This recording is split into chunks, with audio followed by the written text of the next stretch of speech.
progress.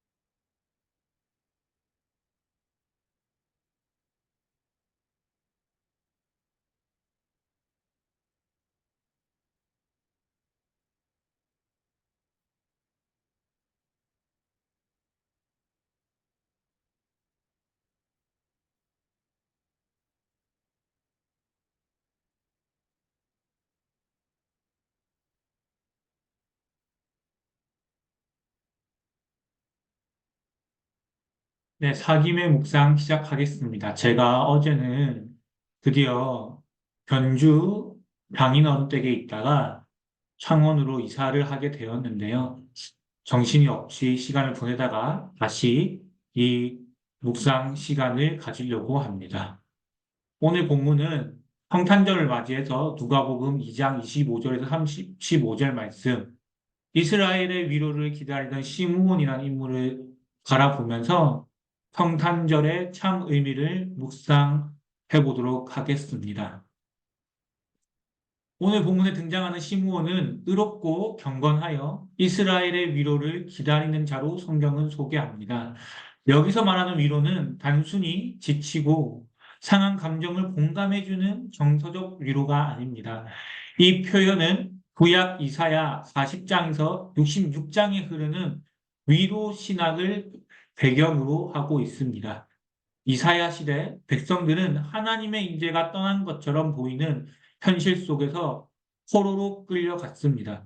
그들의 고통의 핵심은 경제, 정치적 어려움, 이런 것도 고통이었지만 정말 큰 고통은 하나님과의 관계가 끊어진 하나님의 임재의 상실이 가장 큰 고통이었습니다. 그래서 그들이 기다린 위로는 상황의 변화가 아니라 하나님의 임재 회복과 언약의 회복이 그들의 참된 위로였다는 거예요. 시므온 역시 마찬가지였습니다.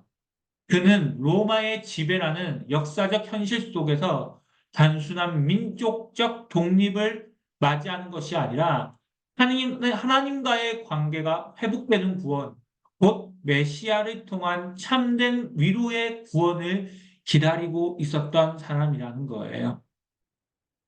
그렇게 이스라엘의 위로를 간절히 기다리던 시므온에게 성령께서 계시하시고 또한 지속적으로 인도하십니다.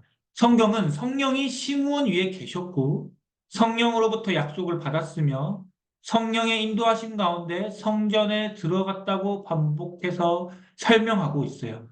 이는 시므온이 단지 경건한 노인이었다는 뜻이 아니라 하나님의 위로는 인간의 기다림만으로 오는 것이 아니라 성령의 주권적 인도 속에서 주어진다는 사실이에요. 그 인도하심 가운데 시므온은 마침내 아기 예수를 만나게 된 것이죠.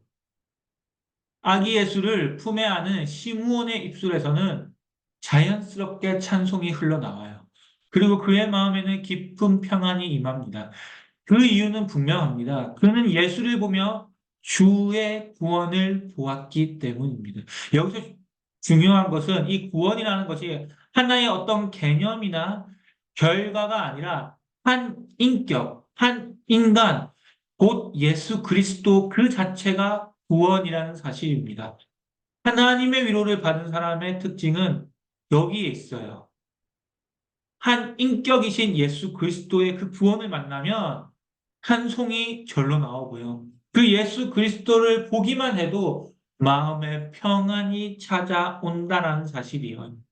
그러나 거기서 끝나지 않죠. 시므온은 예수를 보며 하나님의 더 깊은 마음을 깨달았습니다. 이 아이가 이방을 비추는 빛이 될 것이라고 하는 그 하나님의 마음을 깨달았다라는 거예요. 이는 개인의 감동을 넘어 이사야서에 예언된 정경적 통찰입니다. 하나님과의 관계가 회복된 사람은 동시에 열방을 향한 하나님의 위로의 마음을 깨닫게 되어진다는 사실이죠. 하지만 시므온의 입에서 나오는 말은 모두 밝고 긍정적인 선언만은 아니었어요. 그는 이 아이가 비방을 받는 표적이 될 것이며 그 과정에서 예수의 어미였던 마리아의 마음에 칼이 찔릴 듯 아플 것이라고 이야기합니다.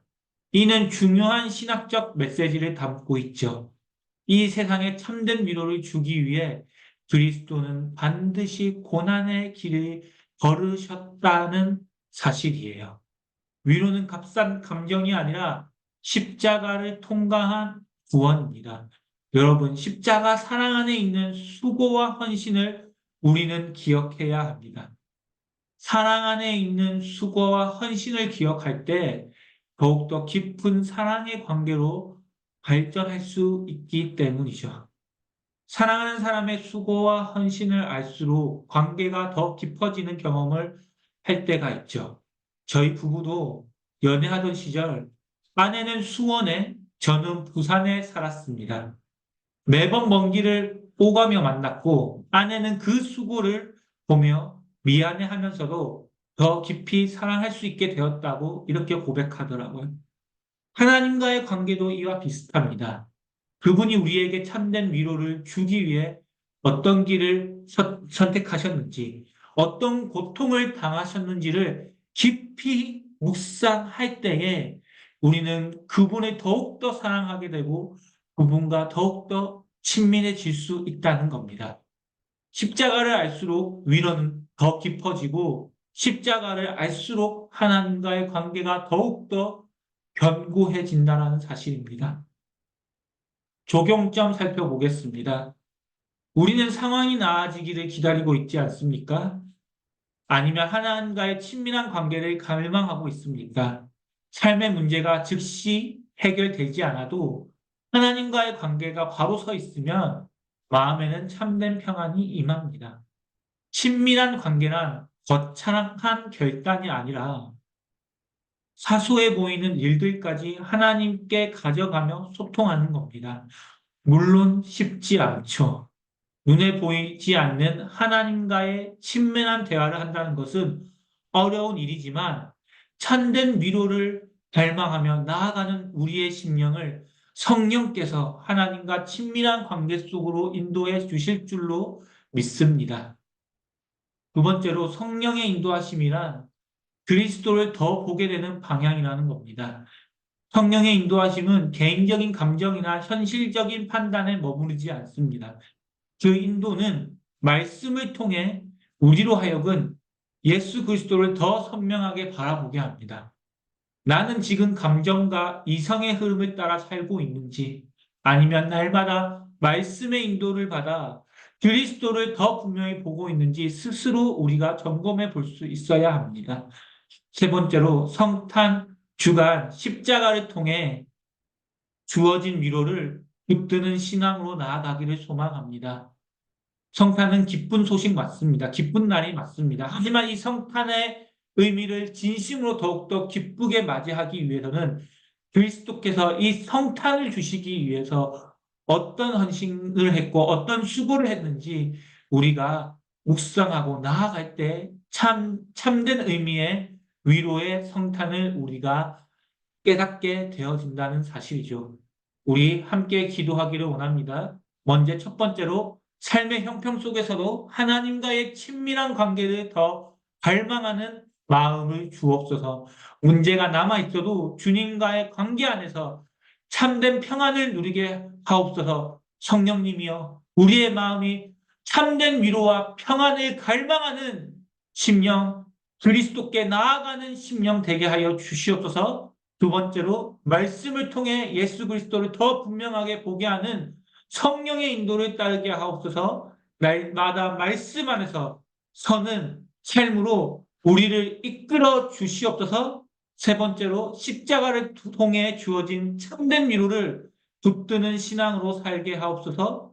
그리스도의 고난을 깊이 묵상할수록 주님과의 관계가 더 깊어지게 하옵소서. 우리 이 세 가지 기도 제목을 가지고 또 말씀을 듣고 묵상하면서 하나님께 들려주시는 음성을 가지고 함께 기도하며 나아가도록 하겠습니다.